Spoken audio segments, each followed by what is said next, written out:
Nice to see all of your faces here this morning.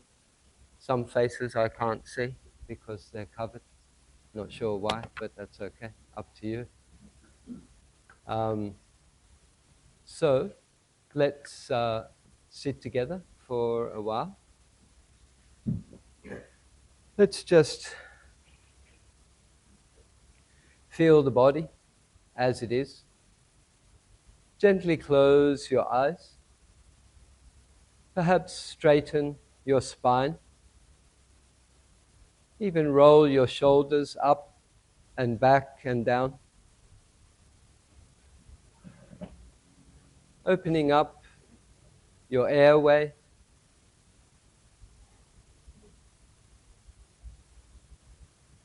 Maybe even just sitting a little bit taller, a little bit straighter.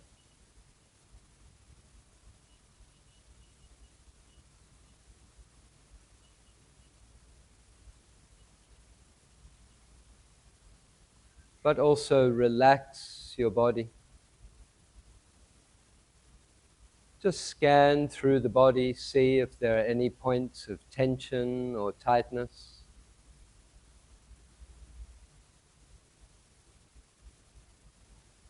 Generally, relax your shoulders, relax your face. And as you breathe in, relax. And as you breathe out, relax. Breathe in, relax your whole body. And breathe out, relax the whole body. Enjoy breathing. Enjoy relaxing. And enjoy being present.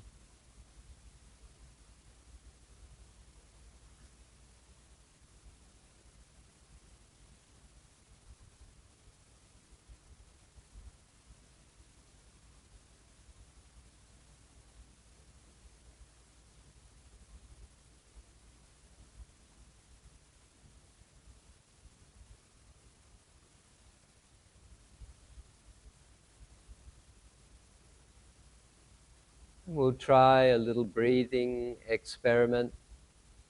Just still breathing through the nose. But take a long, slow breath in. Really fill your lungs. Hold the breath for a moment or two. And then a long, slow breath out. And can you really let all the air out? Empty your lungs. Hold for a second or two. And again, breathing in through the nose. Long, slow in-breath. Fill your lungs.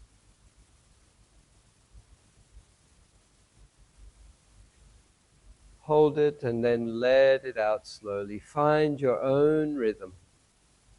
Long, slow, full in-breath. Long, slow, empty out-breath.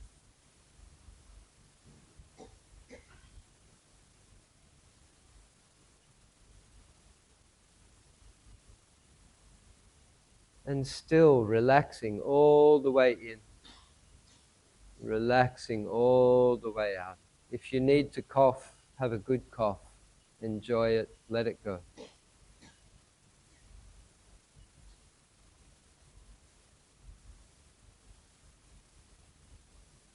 Feel the coolness of the in-breath, the warmth of the out-breath.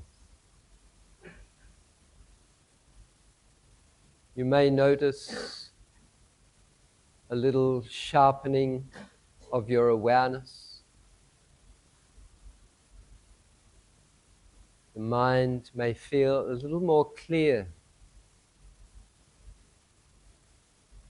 If you really feel the whole sensation of the in-breath from the beginning to the end, the arising of coolness until the end of that cool sensation. And then the arising of the warmth of the out-breath until it also passes away. Notice if any thoughts interrupt your awareness of your breath. Let the thought come, let the thought go.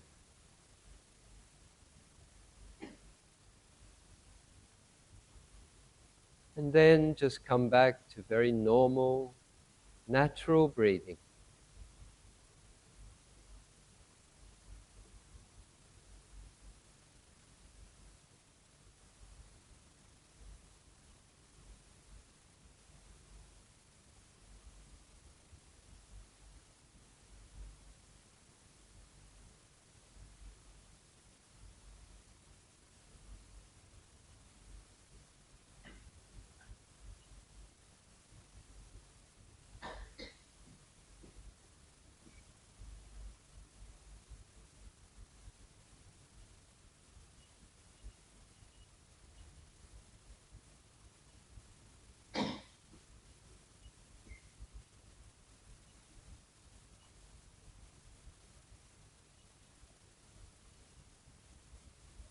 Notice any thought that interrupts your awareness of the breath. It's okay. Let a thought come. Let it go. It's just a wave of mental energy. It just flows through the mind.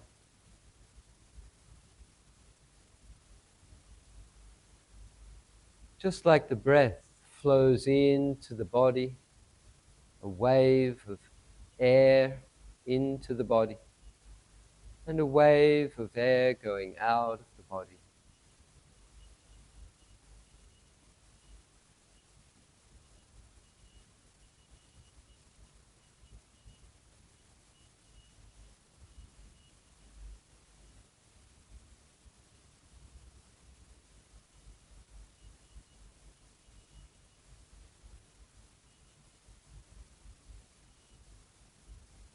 Feel the simplicity of this moment. The body is sitting still.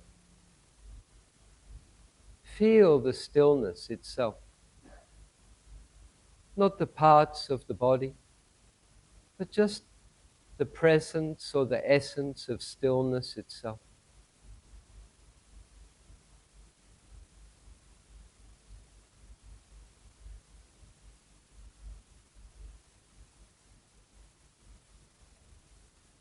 Can you clear the screen of your mind?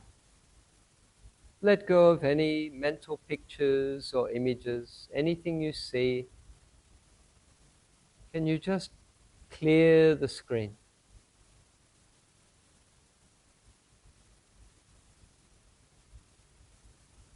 And in the absence of thought, can you hear the silence of your mind?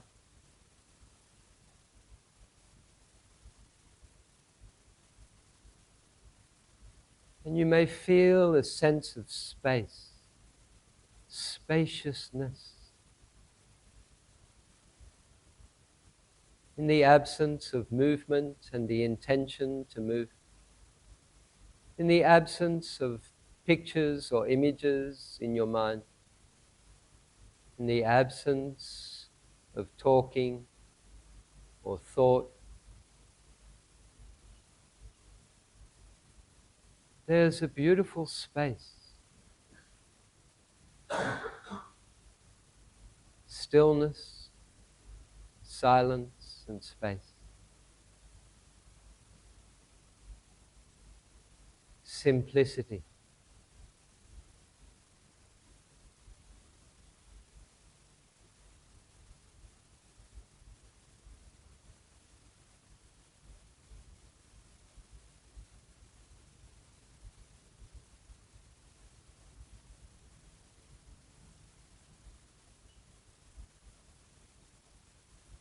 Nowhere to go and nothing to do right now.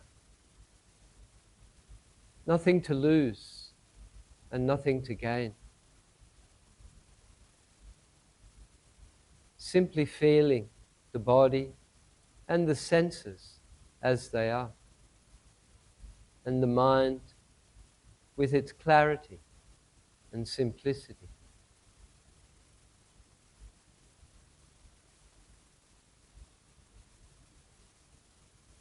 All the systems of your body are working perfectly, doing exactly what they're supposed to do. Your breathing system, your respiratory system, circulatory system, nervous system, immune system, digestive system. It's all working. All your organs are working, doing their job. All your senses are working. And check your mind. Am I present? Am I relaxed? Am I aware?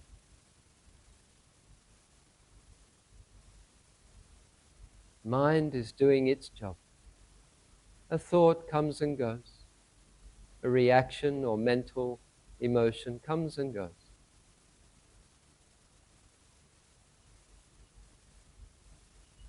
Our external world around us, it is as it is. This body and mind, I am as I am. And all is well. The world around us, it is as it is. This body and mind, I am as I am. And all is well. It is as it is. I am as I am. And all is well.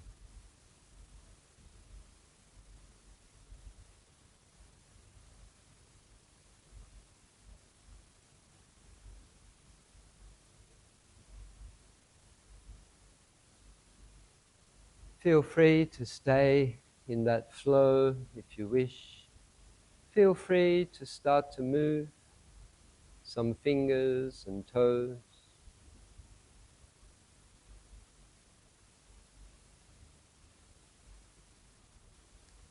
And if you wish, change your position, open your eyes, have a little stretch, relax, sit comfortably. Make yourself at home. I am.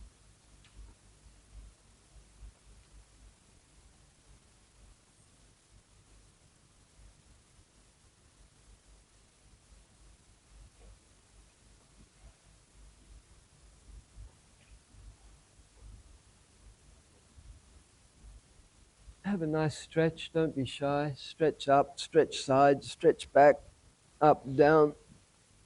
Have a good stretch.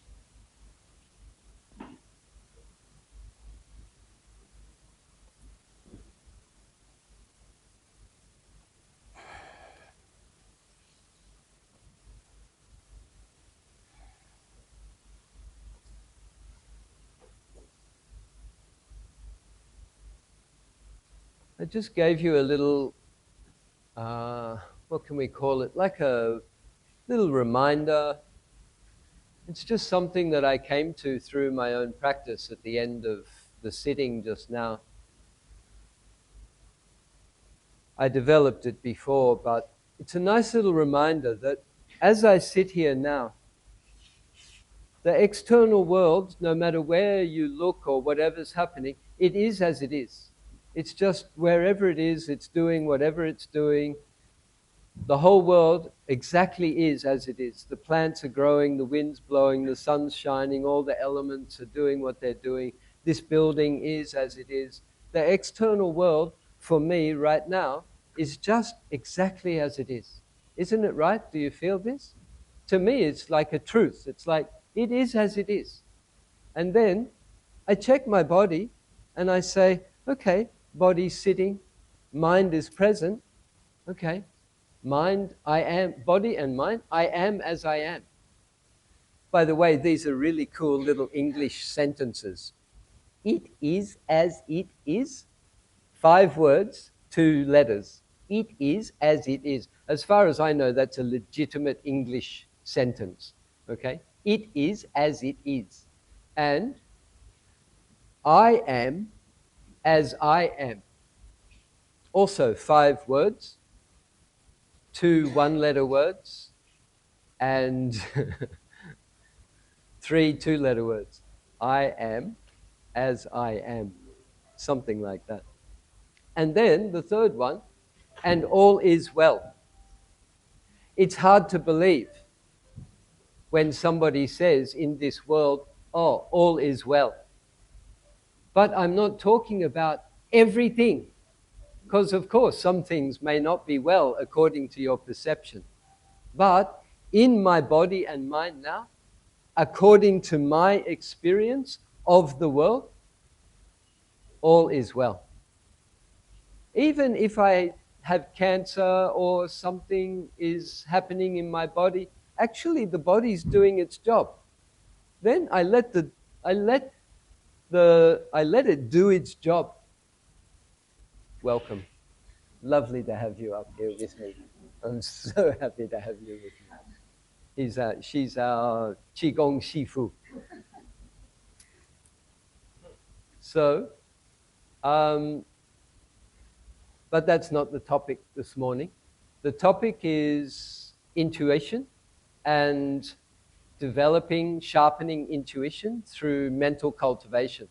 Mental cultivation is translated from the Pali word as bhavana, if you like. So cultivation, cultivating the mind.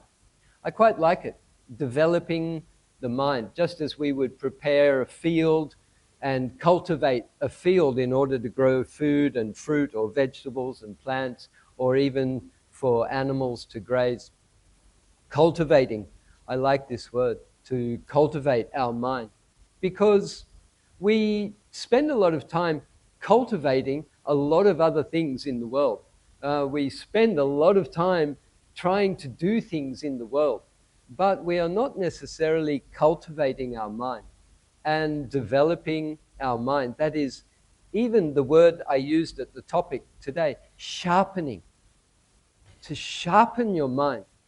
I don't know if you noticed it this morning, but when we went from just an ordinary breath and then went into a slightly longer, slower breath, especially in the aircon, and you're feeling that cool sensation on the in-breath, and it just seems to last longer. And if you fill your lungs with the breath, slow, long in-breath,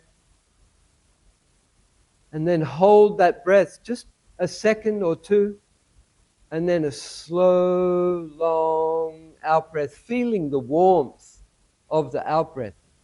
If you do this, you are what I would call sharpening your concentration, sharpening your mind.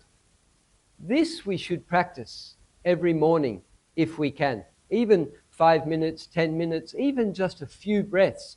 But if you did a few breaths many times throughout the day, you would find that the mind becomes just that little bit more mentally alert.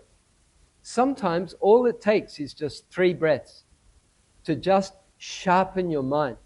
When you're feeling tired at work, or things are not going well, maybe you're stuck in an emotion or something, and you don't really want to look into it, you don't have time to look into it as we would in our Vipassana practice, which is one of the mental cultivations, then simply to just take in a long, strong, deep breath, hold it, fill your lungs, hold it for a few seconds. Let it completely out and hold it for a few seconds. And take another.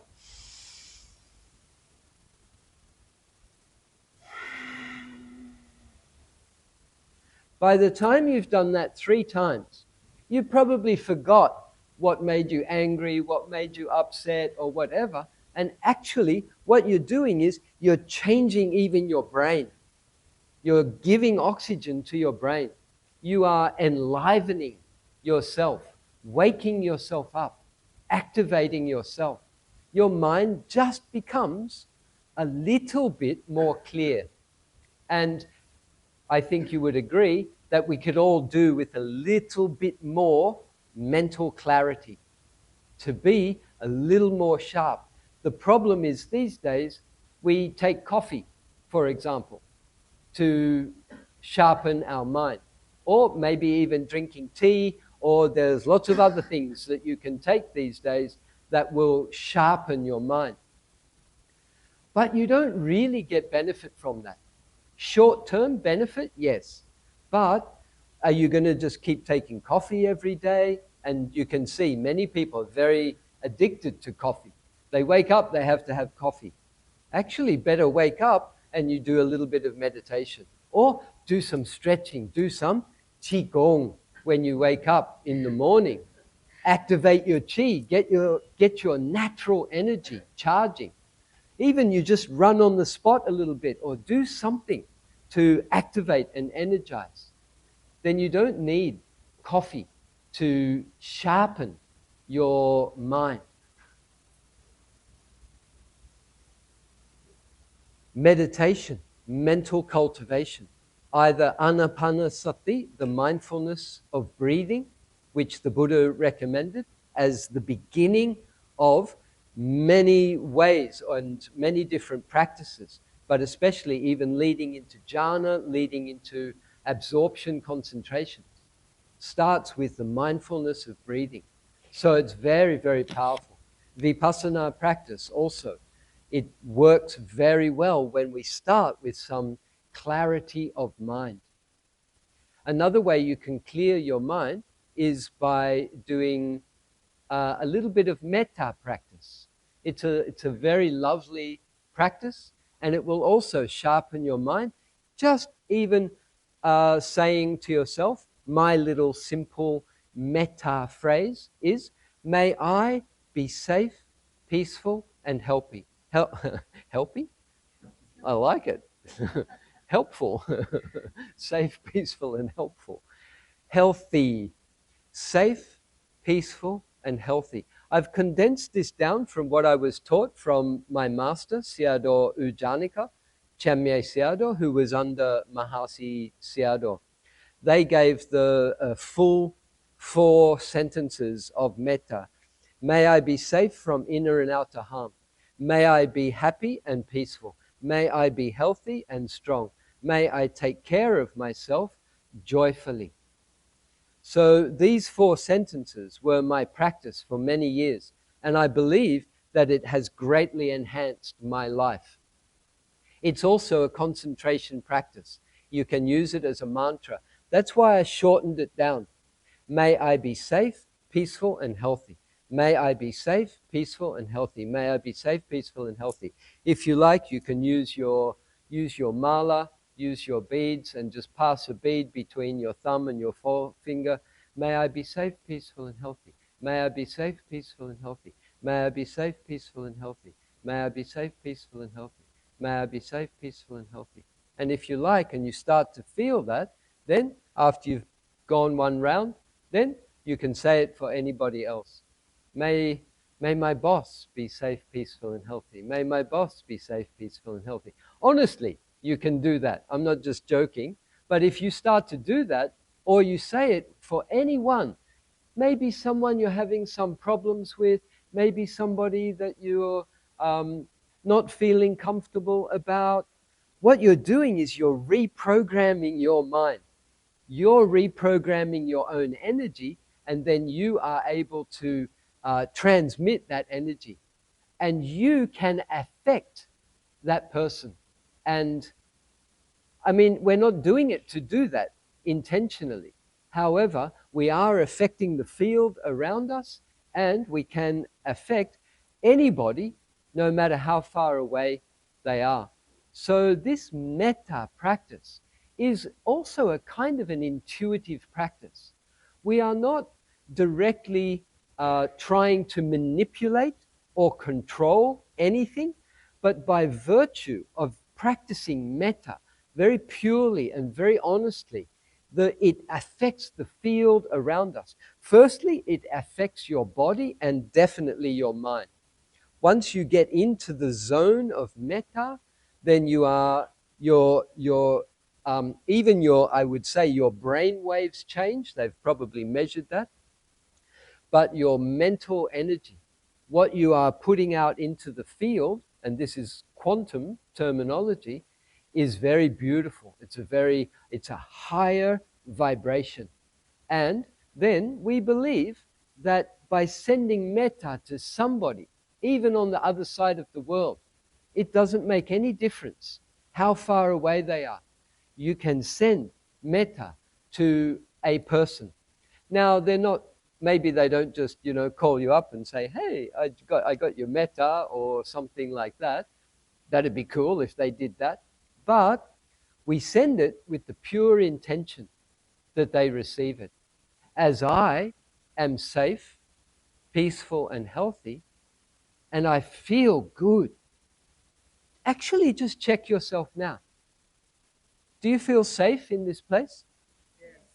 Thank you for your loud and clear answer. I love to hear that Sunday morning clarity. Yes, I feel safe, peaceful, and healthy. No, safe was the first part. And how about peaceful?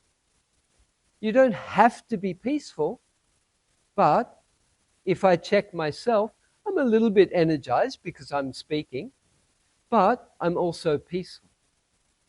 I feel safe and I feel peaceful. And I know that I'm healthy.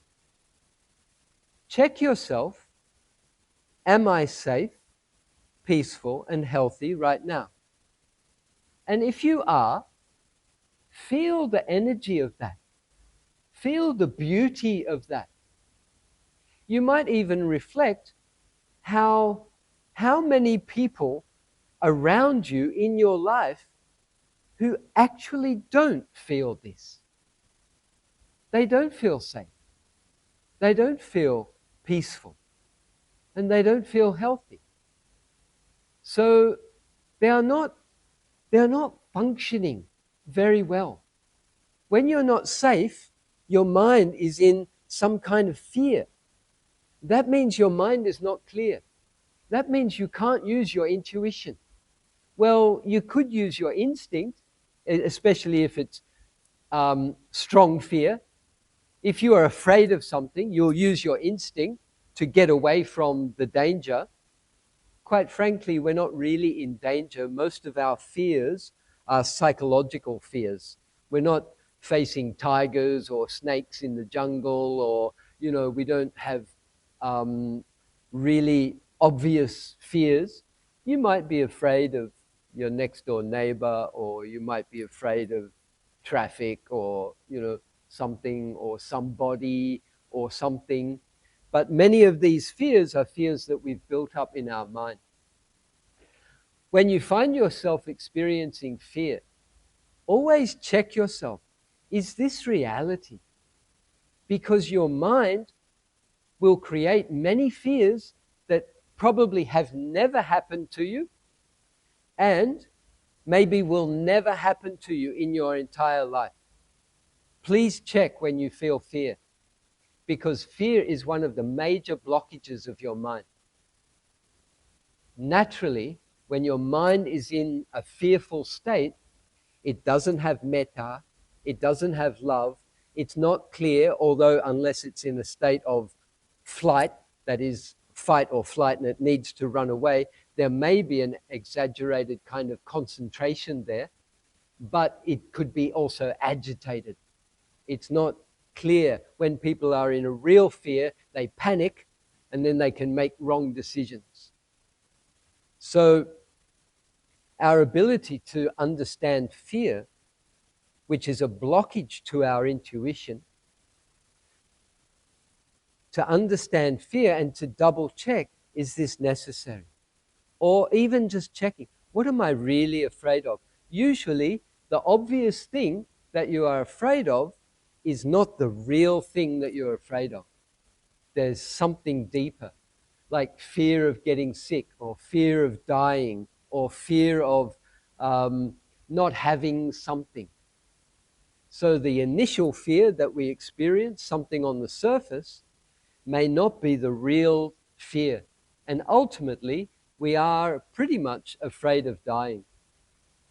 And again, through mental cultivation, through mindfulness practices, both concentration meditation and Vipassana mindfulness meditation, you can come to a deeper understanding of what really is fear. And you can experience a death of your ego through meditation. When your ego dies, actually, it's not a physical death, but when your ego dies, then there's an extreme letting go. It's almost, we could almost say there's a kind of a rebirth. And that rebirth is a rebirth that has less fear. And sometimes the other experiences as well, the other emotions, less anger, especially when you really have what we could call death of the ego. They call it also, it was a little bit confusing when I first heard it. I heard you have to die in meditation. And I was like, oh, I'm not going to meditate. I'm not going to meditate if that's what's going to happen to me. But it's not the physical death in meditation. You are relinquishing your egoistic patterns. And I can't say that's easy to do. However, sometimes by mere virtue of practicing meditation, you drop yourself. You drop your old conditioning. Now, that may not be a permanent state. That conditioning will charge back up again. But at least when we have some dropping of our old patterns, our habits, our conditioning, our thoughts, and we experience, even as I offered you this morning, to feel just the simplicity of the body and mind here and now in the present moment. I almost said the pleasant moment, which actually fits in with what I said at the end, and all is well in this pleasant moment, the pleasant present. Because in the body and mind, here and now, in this simplicity, there is a pleasant feeling to be safe, peaceful, and healthy here and now. It's pleasant. The absence of fear, the absence of anger, the absence of worry, the absence of the mind being in the past or being in the future. A simple, pleasant presence of the body doing what it's already doing. Have you noticed that your breath is breathing itself? Have you noticed that? You don't have to breathe it. It's just breathing by itself. So trust it. Trust the body to do its own breathing. Trust the heart to do its own beating. Trust the other organs are going to do exactly what they've been designed to do. I say designed, but I don't know how they happen to be here, to be honest. Allow your organs to do their job. Allow all the systems of your body to do their job. How many systems are working in your body right now? And they're all working perfectly. Even you might say, oh, I've got cancer, or I'm sick, or I got this, or I got that. But actually, even the body is in the process of healing itself. If you get out of the way, as we do in meditation, when there is a falling away of the self and the habitual egoistic programming and the conditioning, when that falls away and we fall into a very simple state of the body is as it is, stillness. There's no intention to go anywhere or do anything. Let the screen of your mind be blank. Can you do that now? Just give it a go. Just try. And it's like clear the screen. Like wiping a whiteboard. but probably yours is black at this moment. Wiping the blackboard, and just clear the screen of your mind. Like just when you switch off the screen of your phone, or any screen, switch off your television, your computer. Let the screen be blank. And listen, is there any talking in your head? Are there any conversations? Can you hear the silence of your mind, even just now? I can hear mine. And I'm supposed to be up here doing all the thinking and the talking and the whatever. However, I can hear a silence. When I just pause, there's a silence in the mind. I can see the blank screen of my mind. I can feel the relative stillness of my body. And then I fall into this space, spaciousness. It's very pure. And it's always available. Always available. And when you practice doing this, you fall into this perfect simplicity.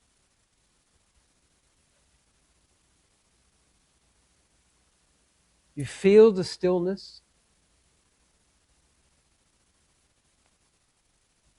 You clear the screen.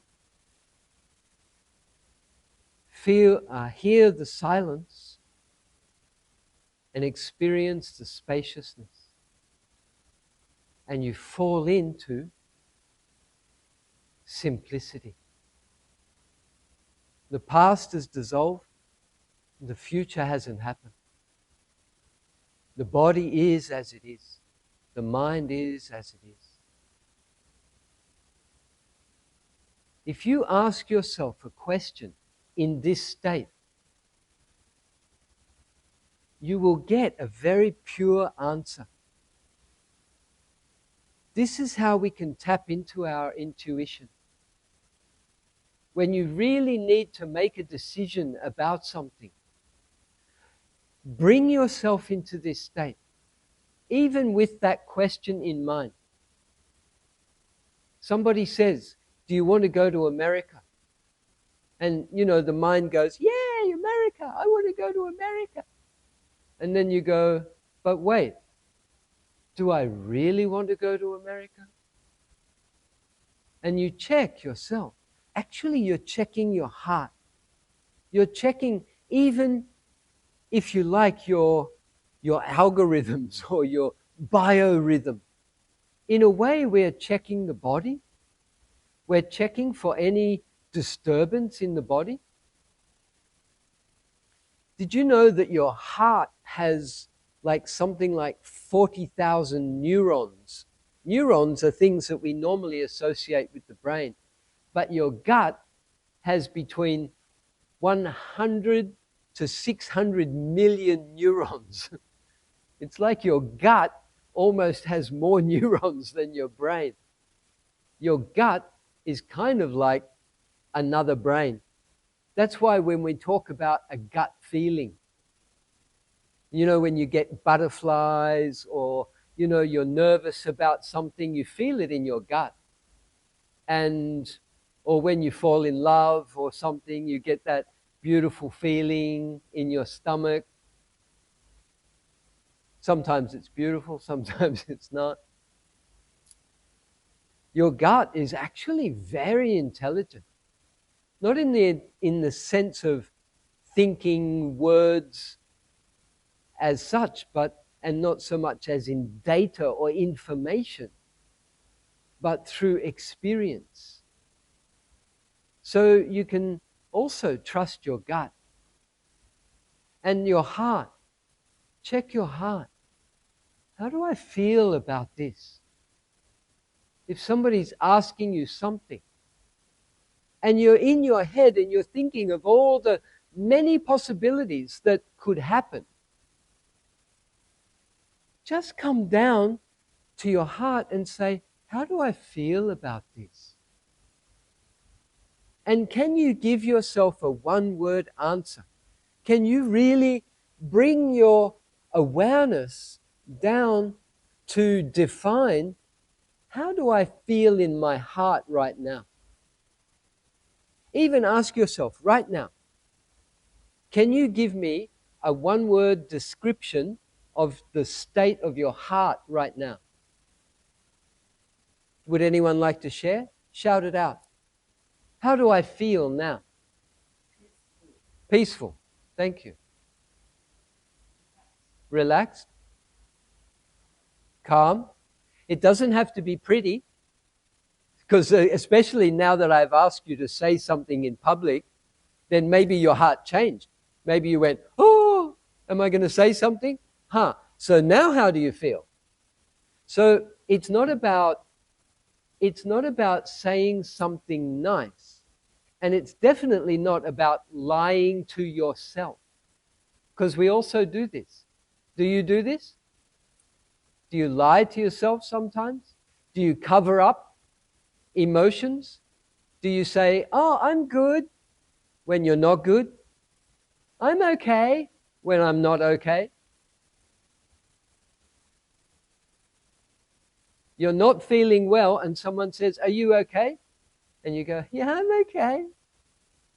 Not. We don't only lie to other people, but we lie to ourselves. We cover up what we're really feeling. Try not to do that. As much as an emotion could be painful or difficult to experience, it's better to go towards it than to run away from it or to cover it up and pretend that it's not happening. That's not going to get you very far in life, really, honestly. And the honestly is the best and most important word here. Honesty. My teacher, Sayadaw Ujanika, Chamye Sayadaw, he used to very often say, the best quality or virtue of a meditator is honesty. And I thought he meant being honest to him, because we used to have to go for interviews every 2 days and, report our experience. And I thought he meant we must be honest with our teacher. But then, actually many years later, I realized that it's not about being externally honest. That's part of it. But actually, more importantly, most importantly, to be internally honest, to be honest with myself. And this question, how do I feel? And you may even have to rephrase it and say, how do I really feel? Because your mind might just say, oh, I'm okay, I'm happy, I'm all right, I'm good. No, how do I really feel? And in this way, you can start to access your deeper emotions and the emotions that lie underneath your superficial emotions. Most of us live our lives very superficially. Our thoughts are very superficial. Our emotions also, although they are very deep in experience, we tend to only see the surface of them. And most of the time then we try to get rid of them. We try to stop them and suppress them. Meanwhile, they're still working deep inside of us. And we're afraid to dive deeply into those emotions to understand their true nature. But this is the deeper work of Vipassana meditation, is to not just, even not just to label, angry, angry, angry, and just, hope that it goes away or something. To label an emotion, firstly, is to identify it and to name, this is what I'm feeling now. And being honest with yourself. I am angry. Okay. Now, how does it really feel? Can you deep dive into your gut, if that's where you feel it, into your heart, Even identify, where do I feel angry in my body? Am I angry in my head? Most of us show it with our face. Our face gets angry. Are you in your shoulders, in your heart, in your chest, in your gut, in your abdomen? Where do you feel this anger? And then when you feel it, when you locate it physically, can you like dive in there with mindfulness and say, how does this really feel? What really is this anger? Or if you're feeling stress, when you're stressed, usually we're stressed because there's so many things happening in the mind. Got too many things going on, and we're confused, we don't know what to do, we're trying to do too many things. So stress also is very superficial, but it can be very deep. When you feel stressed, can you take a deep dive into it? And even ask yourself, what really is stress? Dive into your body. Dive into your feelings, the deeper feelings in stress. What really is stress? Can you check now? When I'm stressed, what am I really experiencing? What's inside stress? Stress is kind of like a package. What am I really experiencing? What are you going to find inside your stress? Would anyone like to shout out something that you might find inside stress? Sadness?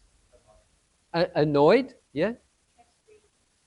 Chest pain is, I'm looking for a mental state, but yes, you can get physically stressed. Anger? Anxious? Yep. Oh, tension. Yes, mental tension, like a tightness of your mind.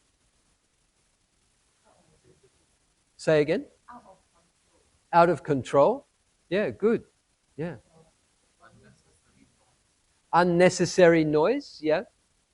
I'm kind of looking more for emotional states, but I like your awareness of your own stress, because you see, we don't do this. We're getting stressed, but we don't really know what stress is. We just try to get rid of it, and we fight with it. And so you don't understand it. When you don't understand it, you don't know how to work with it properly. So when you feel stress or any other emotion, take a moment to just sit with it, stop whatever you're doing, if you have that luxury. I certainly do. To just stop, identify the emotion, and then allow yourself to feel it. As I'm saying, feel it in your body. Allow yourself to feel it. And then even go into the mind and say, how do I really feel in my mind in this emotion? And what you'll often find is that fear is not just fear. Anger is not just anger. And definitely stress is not just stress. There are other emotions playing much deeper in the mind. And once you start to identify them, even call them by their name, label it. If you're feeling sad inside your stress, say sadness, sadness. You know, you can also feel pity, as in self-pity. You're feeling sorry for yourself when you're stressed. You don't want to do all this hard work and have all this noise going on in the head, etc. You just want to be calm and peaceful. You just want to feel love. You just want to be happy. Isn't it right? We've accepted the conditioning of this modern world that we also have to feel stress. We also have to feel anger and all these things. But in your true nature, when you really deeply ask yourself, you don't want any of that. You just want to smell the flowers and, drink from a fresh flowing stream and lay down on the grass and, watch the clouds. Would you all like to do that? So why are you doing what you're doing? Stop it and start doing what you really want to do. I'm actually an example of this. I've chosen a very different path in my life. Yes, I went and became a monk for 8.5 years, nearly 9 years, 9 rainy seasons. And I live my life sharing Dhamma. That's all I do. I don't have another job. I'm not interested in another job. So I just work here and there, now and again. I run retreats. I just ran a retreat last week in Sampotong Temple here in Ampang. Very beautiful experience. Some friends are here, have come again. So I'm doing something right. They're following me. So, but I still notice some stress come up. I still notice some impatience, still some anger, still some fears there that I can still work on, and still I can do exactly that I'm asking you. Just stop, wait, feel. What is this? Identify it. Allow yourself to experience it and then go a little bit deeper. What am I really feeling? What's underneath this? Is there a fear? Actually, fear is at the bottom of many emotions. But then also there can be sadness and also feeling sorry for yourself, feeling disappointed with yourself as well. So sometimes when you might find one thing like stress, but when you go down, you find there are many roots of that stress or any other emotion as well. So if you want to be more intuitive, you also have to learn how to clear the blockages of your mind. What is blocking my intuition? Why am I not just clear and switched on in every situation as much as possible? What is my mind doing that is not allowing me to follow my intuition? Have you got an answer for that question? What is my mind doing that's not allowing me to follow my intuition? What is it that we do the most of in our mind? What are we doing all the time? Thinking. That's basically what you do. From the time you wake up, from the time you go to sleep, you think. And even when we sleep, we're still dreaming, thinking. You go to the toilet and think. You drive the car and think. You scroll your phone and think. You watch a movie and think. You talk to someone and you think. And what do you do when you meditate? Thank you for your honesty. Because 90% of the time while you're meditating, you're thinking. When you're honest with yourself. And again, this is honesty. Even myself, I've got 30 years or 30 years plus experience in meditation. I don't just sit down and have, blue sky mind and, have an empty space or something. Thoughts still come and go. But especially in Vipassana, we watch the thoughts come and go. And then we watch how emotions come and go with those thoughts. And then we understand how the mind is getting blocked and it's not intuitive. So coming back to working with your intuition, what I do is I ask myself a question. If somebody or something requires me to make a decision, I ask myself and I just say, how do I feel about this? And just sit with it for a little while. If you have to clear your mind, clear your mind. Feel the stillness of your body. Clear the screen of your mind. Listen to the silence in the absence of thought and talking and chattering in the mind. And feel a little bit of space. And then ask yourself, how do I feel about this? Maybe you're too busy experiencing the emptiness and the silence and you're enjoying that. That's okay too. But as you come out of that, as you emerge from that, then you'll be able to make a better decision. Why? Because you've kind of like reset your mind. You know when your phone is not working, like something's stuck, or you can't access the internet or something, there's something going on, or your screen's frozen, something's happened on your phone and nothing's working. What do you do? The Shifu at the front row said, reset. It's right, isn't it? When you like something's going wrong with your phone and you say to your friend, what's wrong with my phone? Or you don't know what to do. And then you think, oh, I need to call some IT expert, or maybe your computer's down or something. And you ask them, what will I do? They say, turn it off and turn it back on. You're like, oh, I could have done that myself. Very simple. Turn it off, turn it back on. Even if your internet router is not working, turn it off, turn it back on. It resets itself. Your phone. So why don't we do it with our mind? It's our minds, it's human beings that created phones and computers and all these things that don't work sometimes. Probably they don't work sometimes because our minds also don't work sometimes. We get stressed, so computers also get stressed. So what do? Very simple. Switch it off, switch it back on again.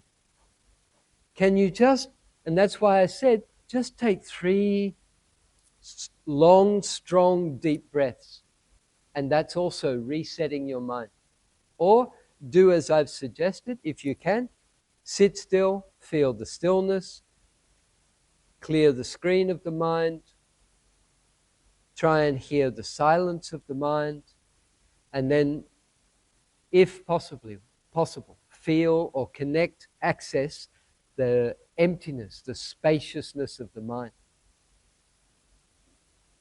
And then ask the question, how do I feel even about a person? Maybe you want to do business with someone and you're not sure, do I really want to work with this person? How do I feel about this person? Not what do I think about this person. Try to understand there's a big difference. And it's not just what do I see in this person. It's not also your senses. Did you know your intuition is, in English, we tend to call it our 6th sense. Buddha also didn't often just speak about 5 senses. He usually referred to 6 senses. That means the 6th sense of the mind is as valid as all of the other 5 senses. But we tend to rely more on our senses, our seeing, our hearing, our smelling, our tasting, and our physical touch and contact. But this sense of the mind, it means to know something without your 5 physical senses. That means your mind has the ability to know something that is not sensually present. So you can know something that's happening in the next room. You can know something that's happening in the next building, or in the next suburb, or in the next city, or in the next country, or on the other side of the world. There are people who know these things. Sometimes they're gifted with them. When I say gifted, I would say it's karma or parami from previous life practices. They've obviously, I would say, to me it's obvious, that they have practiced those mental powers in their previous lives. And they are born into this life and they remember it and pick it up again. Some people can develop it in this life, definitely through mental cultivation.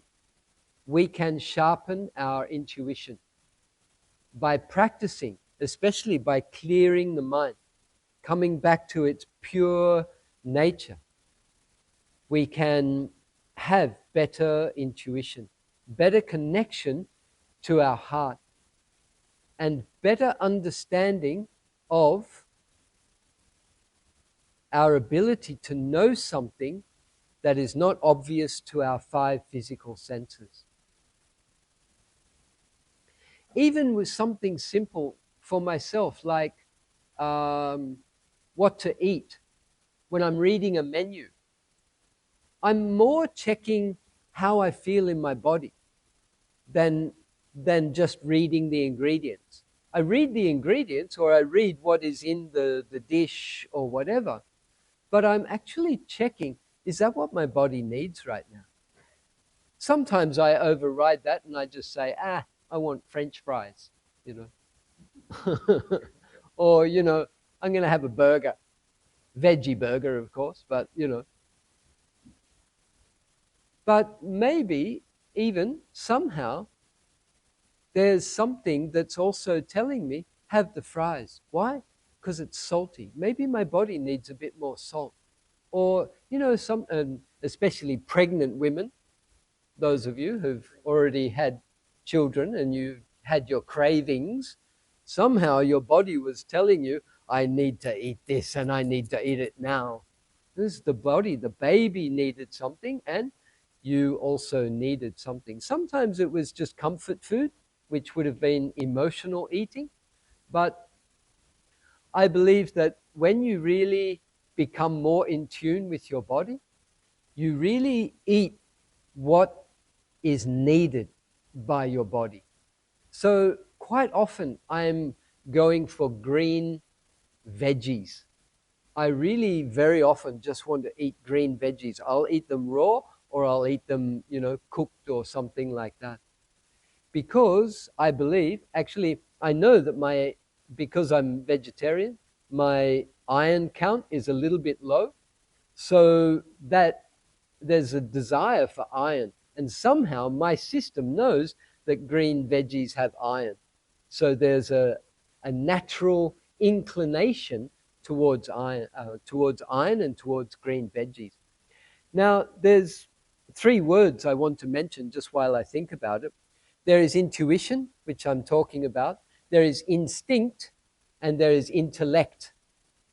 So these are all starting with IN, as in internal, instinct, intuition, and intellect. Instinct is more on the body level, and it's more primal. It's more for survival.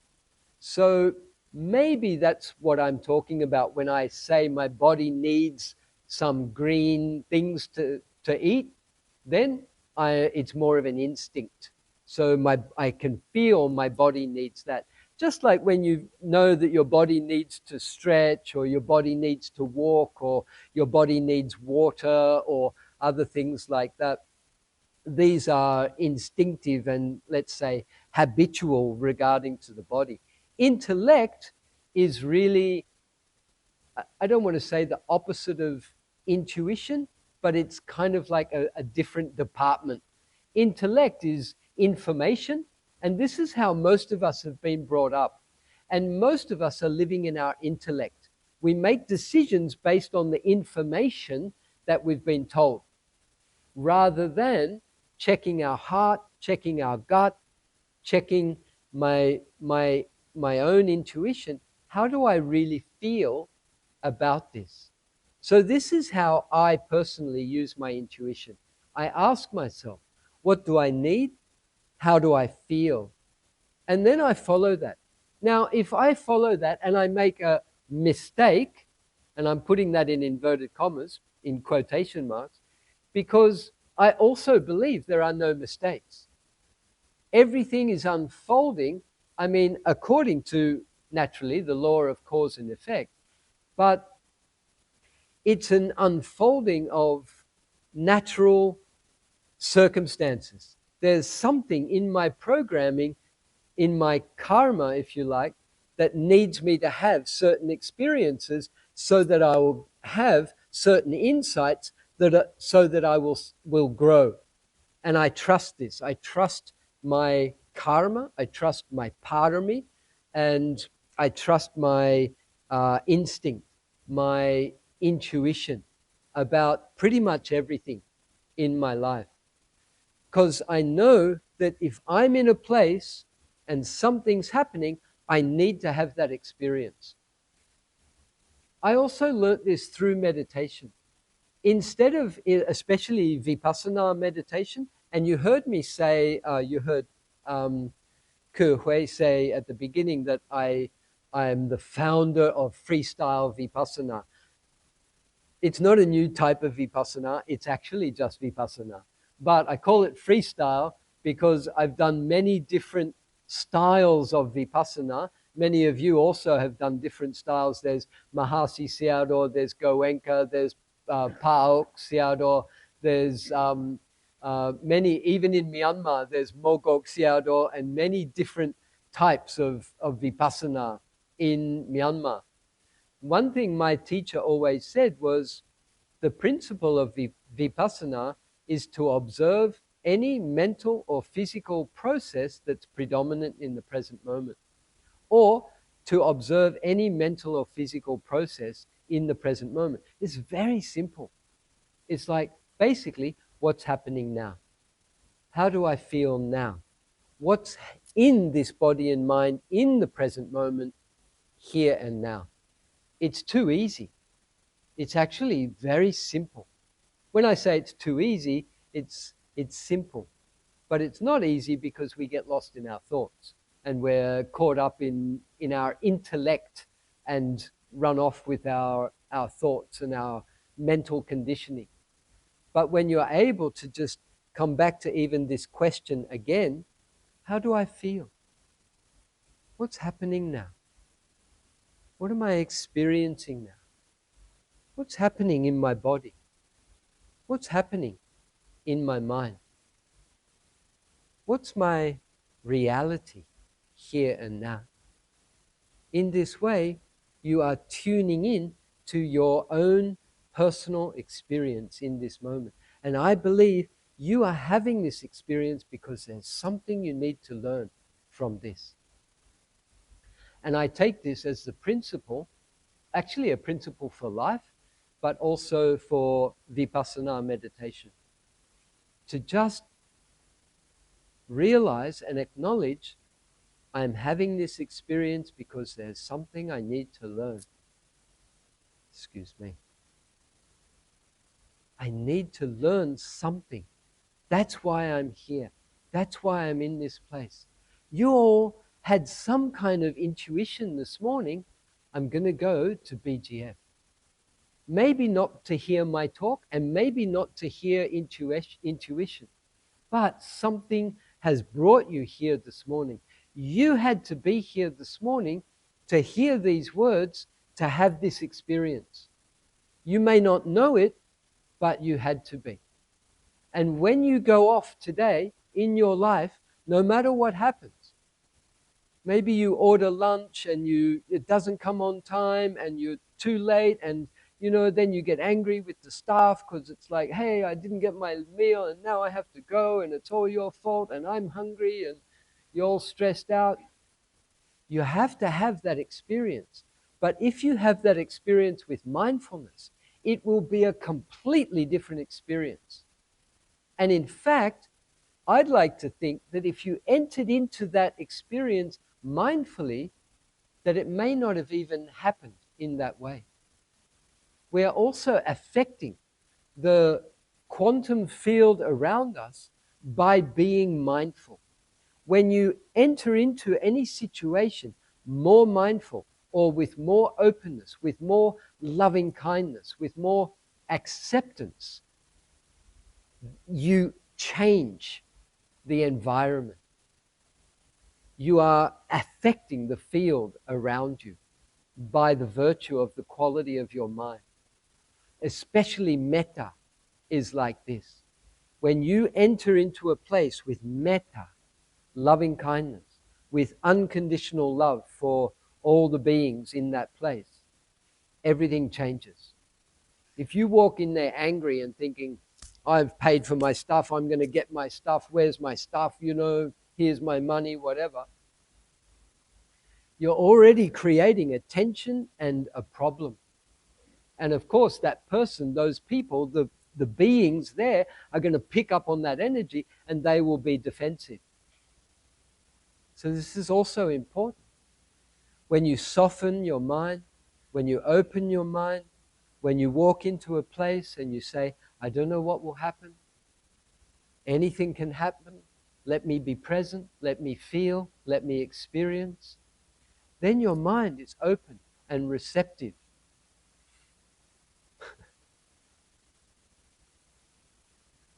I talk so much and talk so fast, and the time goes very quickly. Sometimes I start a session and it's like a 3-hour session. I think, oh, what am I going to do for 3 hours? And then before I know it, it's like 2.5 hours gone already. Wow. So through not only my intuition but my observation, I see that we need to wind up. And I really am literally surprised at how quickly the time goes. But I'll just quickly finish off with, I did mention the intellect, the intuition, and the instinct. So to be able to understand that these are 3 different experiences that you're having everywhere you go and everything you do. The intellect is your information, the knowledge that you've gained through this life and through other people. Your instinct is more your body, what your body's telling you, and your intuition is your ability to even become a little bit quiet, a little bit softer and open. And when you clear the fear and the other emotions and thoughts that are blocking your intuition, you can know the best way and the right way for your life. And even if it doesn't work out, you had to have that experience. Something has put you there in that place, in that time. And if your mind is open, then you'll take that lesson and then you'll know the right way to make the decision next time. So basically, in the end, I end up talking about karma. Yeah. Sadhu, sadhu, sadhu. Thank you very much for your attention this morning. And we may have a little bit of time for questions and answers. Is it true? Yes. Yeah? Brothers and sisters, if you have any questions for Brother Jeff, kindly raise your hand and I'll pass you the microphone. We will be recording the questions, so please use the microphone when you ask the question. Thank you. Yes, and let go of being nervous. You may raise your hands if you have a question. All right. Even before you ask a question, you check yourself. What do I really want to know? What do I really want to ask? Some people ask questions and the question goes on for 5 minutes. And it's like, yeah, but what did you really want to know? Intuit your question. Ask yourself, what do I really want to know? And then the answerer, the one who's going to answer, listens and also intuits. What does this person want to know? Sometimes they're talking in words, but you actually know that's not really what they want to ask. When you've been practicing a long time and you've been doing a lot of questions and answers, you realize that people are asking questions, but they're asking questions with their intellect and not with their intuition. And then, as an intuitor, if you answer with your intuition, sometimes because they're in their intellect, they're like, huh, why did he say that? And it's like, well, you're in your intellect and I'm in my intuition. The answer doesn't seem to make sense on an intellectual level, but from an intuition level. And that means that the person might go away and then, tonight at midnight, wake up and go, oh, that's why he said that. Or, next week, next month, it drops in, it filters in. So, please, brother, what's your question? Yeah. Thank you, Brother Jeff, for your sharing. You're welcome. as you speak on intuition, it given me the sense of mind clarity, right? Eventually, that leads to a better decision, better action. However, I'm curious, apart from intuition alone, do we need instinct and intellectual uh, to be placed together so that it gives a further, deeper clarity as we mix the right decision, I say? Yeah, perfect. Beautiful question. Yeah. And yes, of course. But they are already working together. So it's not like I separate my intuition and I only use my intuition. Of course, there's an instinct in the body and there's intellect. You know, my mind that's been trained to think in a particular way, usually that's the one that cuts in first. Well, I should say we pay more attention to our intellect because we've been trained in our intellect. But already your body has already reacted. What we learn to do is we can check with our body, especially our gut, if you like, your brain or your general feeling in your body, even your chi, I could say, I'm not sure about that. But then also then checking the mind and just asking, how do I feel about that? So yes, use all three, but if you really want to develop the intuition, let go of the intellect, that is the conditioning, the information, the knowledge that we've learned in the world. Maybe let that go. Instinct, you can check that, but then the intuition is more your emotional feeling. How is the mind reacting to that? And is there any clarity of mind as well? Thank you. Beautiful, thanks. Anybody else got a question?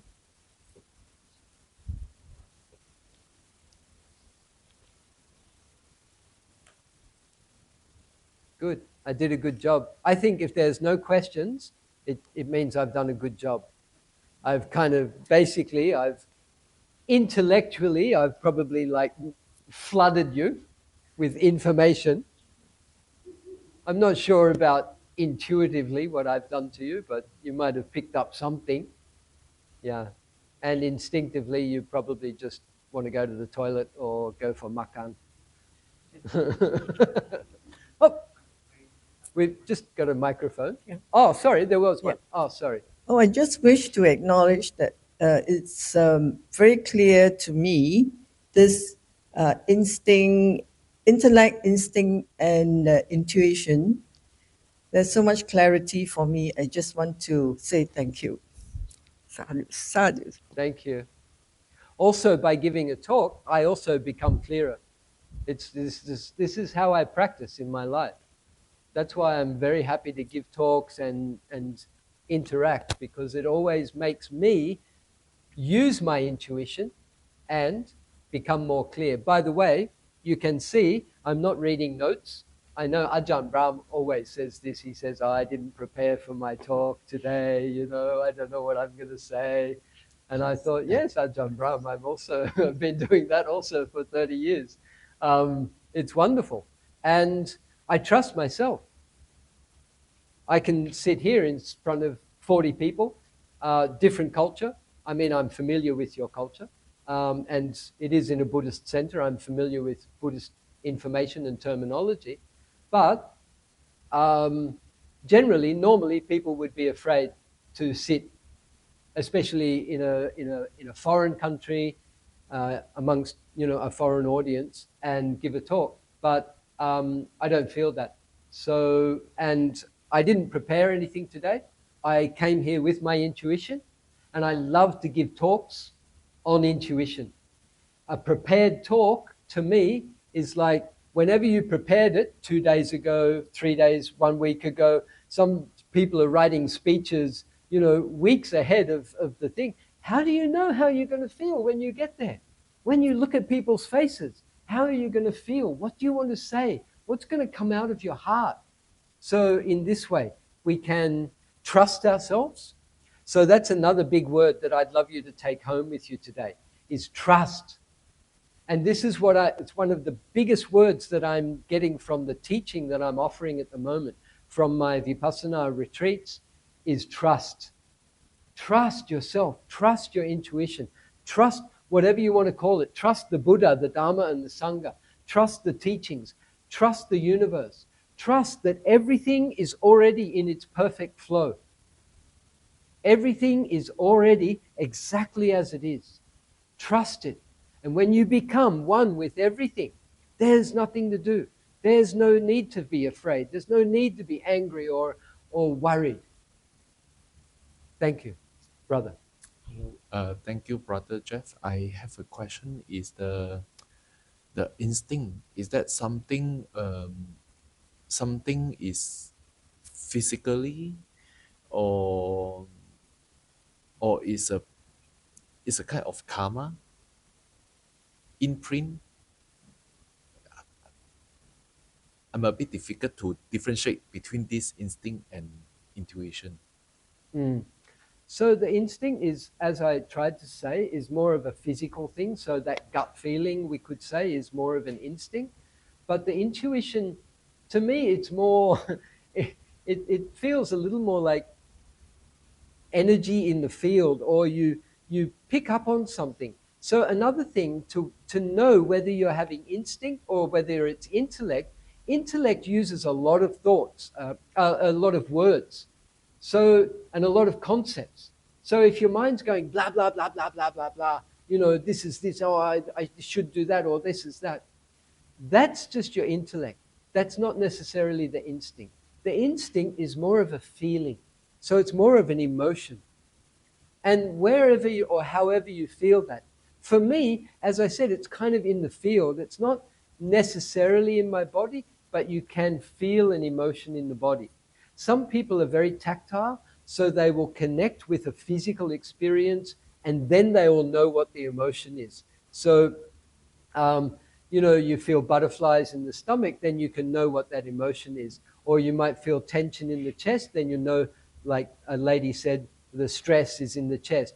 Or maybe anger or something could be in your shoulders or in your face or your head. So physical feelings can lead us to a deeper understanding of our emotional states. But ultimately, an emotion is not necessarily in any physical location. So that's why I call it in the field, or I feel it's just here somewhere. It's an emotional, mental, ethereal understanding of an emotion. It's more like a signal. It's more like a frequency, rather than something tangible like words or words or concepts or even physical things. So again, that's a clarification between the instinct, the body, the words and concepts that are the intellect, and the emotion that is feeling something. Yeah, it's more of a feeling. Yeah.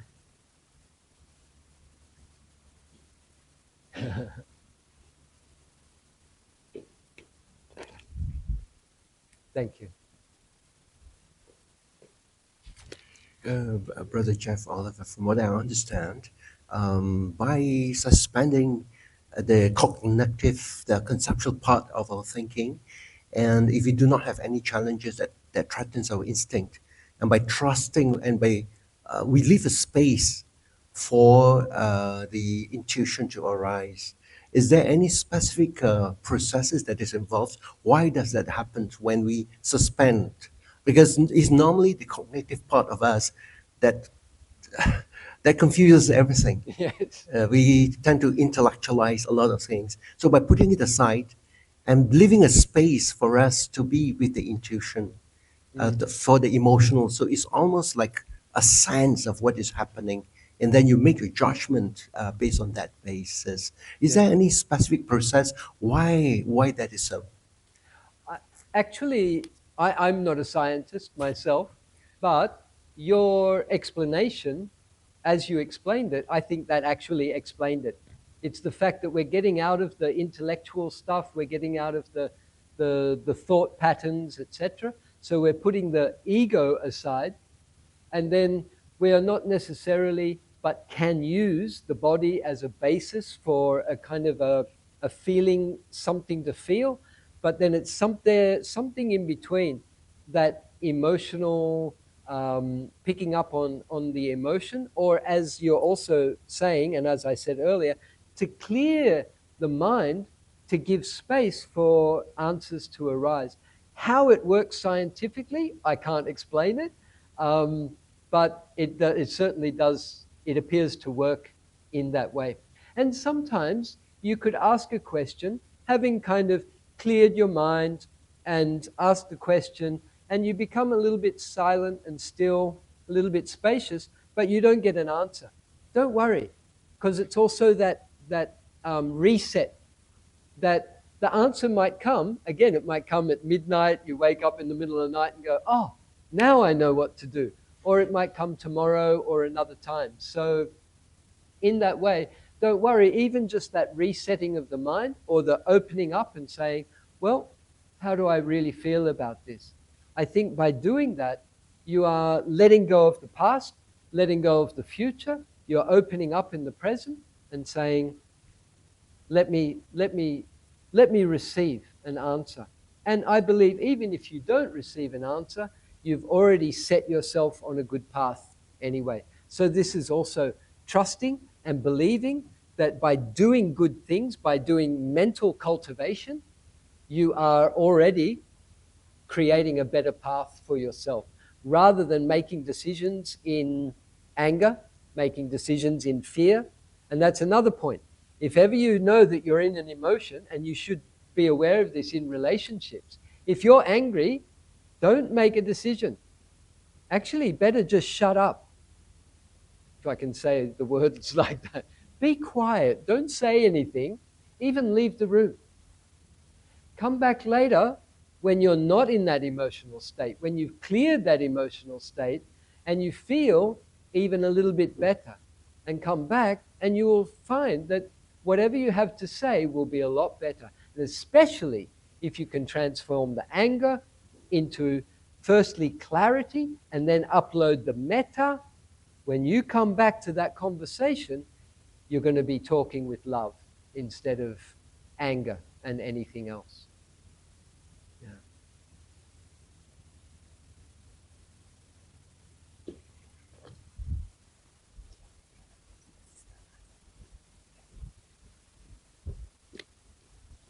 Yeah. Yes, Brother Jeff. I have this question. Sometimes there's a conflict between intuition and intellect. And I'm not talking of the intellect wanting to do something morally wrong, but let's say you have to make a decision about work or something like that, and you know there are advantages if you do this and disadvantages if you do that, but your instinct or your intuition doesn't feel right about it. And if you decide, for example, to go along with the intellect because there's so many material advantages, Yep. how This does is that, good. This is good. how does that feel? Can you live with it? I think a lot of people do that because there are material advantages if I go by the intellect, and then they suppress their intuition. Thank you. Said enough. So, this is great.